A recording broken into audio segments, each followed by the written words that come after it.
to so many people who've reverted to Islam, and they say to come out of that comfort zone and enter the fold of what is right is absolutely difficult, because sometimes you lose your family members, you lose so many. You embrace Islam, they look at you as a spy sometimes, and they don't even want to mix and interact with you. You cannot even get married because they look at you with an eye of suspicion. So how difficult it must be for those who revert to Islam. This is why I spend a moment to say, my brothers, my sisters, those who've reverted to Islam against all odds, learn to embrace them. Learn to understand they are your brothers and sisters who have made a decision that is perhaps the most difficult decision, and definitely the most important decision, not only in their lives, but regarding their hereafter as well. So let's embrace them. Let's make it easy for them. Let's educate them. Let's help them. Let's try and bring them within. If they would like to get married and they are both parties happy, facilitate it for them. I know of families, and it's very sad to say this, but it's important, it's the correct platform to say it. I know of families whereby the boy and girl want to get married, but because one of them is a revert, they say, no, revert. Brother, revert is cleaner than you, who was a born Muslim. Because when he accepted Islam, he started a new slate at the age of 25, 30. Yours is dirty from the time you started all your business. May Allah subhanahu wa ta'ala forgive us. So what's wrong? Let's not be racist.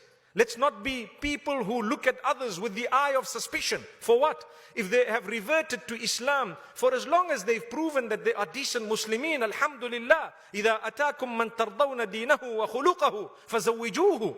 Here is the Prophet ﷺ. We are not just mere Twitter followers. No, we follow him correctly.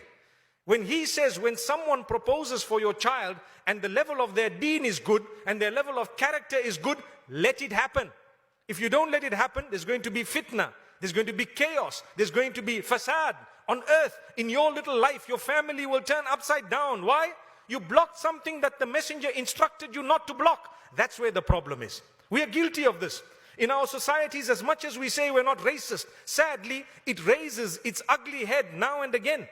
May Allah subhanahu wa ta'ala forgive us. Take a look at the Sahaba radiallahu anhum. Who was better? We or them? They were far better. They were all reverts, by the way. Allahu Akbar. All of them. So congratulations to those who've reverted here on their own accord. You have joined the ranks of the Sahaba radiallahu anhum in one aspect of your living and in one aspect of your deen. That's a tough one. Which means if a Sahabi had to come and ask for your daughter, what would you say? Revert.